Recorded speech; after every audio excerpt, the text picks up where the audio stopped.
জীবন দেওয়া হয়, এই মতো গরিব থাকবে না। এই জন্য আমাদের জামাত ইসলামী চায় একটি দারিদ্রমুক্ত সমাজ গঠন করতে। ইনশাআল্লাহ আমরা তো চাই সবার দারিদ্রমুক্ত সমাজ গঠন করতে। এই জন্য আমাদেরকে বাংলাদেশ জামাত ইসলামী ভাইকে যদি আমরা জাকাত অথবা ব্যয় করতে পারি, ইনশাআল্লাহ আমরা বেশি লাভবান হব। সম্মানিত প্রতিনিধি সকল, আর একটা কথা বলি যে তাকওয়া অর্জন করতে গেলে আমাদেরকে হেদায়েতের বৈশিষ্ট্য অর্জন করতে হলে যে বলা হয়েছে যে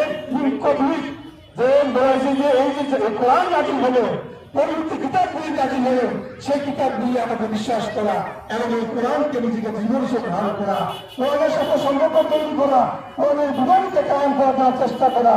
কোরআন আসলে মানুষের হেদায়েতের জন্য, কোরআন আসলে মানুষকে যে সযত্ন দেখানোর জন্য। আজকে কোরআন আমরা এই মাসেই পড়ি, বাকি 11 মাস আমরা পড়ি না, এটা হবে না।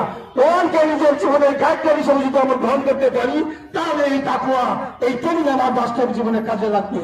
আর এই কোরআনকে যদি বাদ দিয়ে আমরা তন্ত্রমন্ত্রে বুঝি, কোনো লাভ হবে না। এই জন্য আসুন আমরা কোরআনকে নিজের জীবনের সঙ্গী হিসেবে গ্রহণ করবো, কোরআনের বিধানকে সমাজ রাষ্ট্রে গঠন করার জন্য কায়েম করার জন্য আমরা চেষ্টা করবো।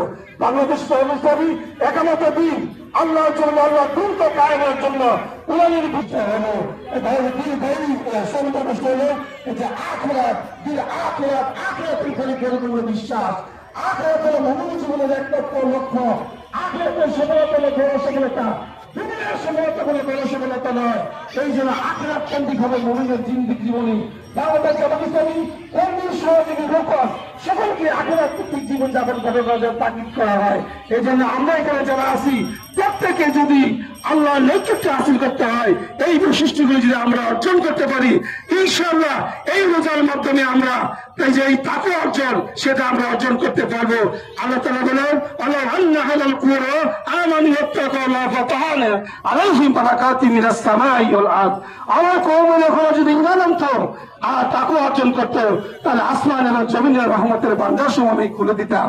সম্মানিত বিনয়ী সকল, তাই আসুন আমরা এই তাকওয়ার মাসে হেদায়েতের বৈশিষ্ট্যগুলো অর্জনের মাধ্যমে, জান ও মালে কুরবানির মাধ্যমে দ্বীনের কাজে আমরা ব্যয় করতে পারি। আল্লাহ তাআলা বলেন, ইয়াগফির লাকুম যুনুবাকুম ওয়া ইউদখিলকুম জান্নাতিন তাজরি মিন তাহতিল আনহার।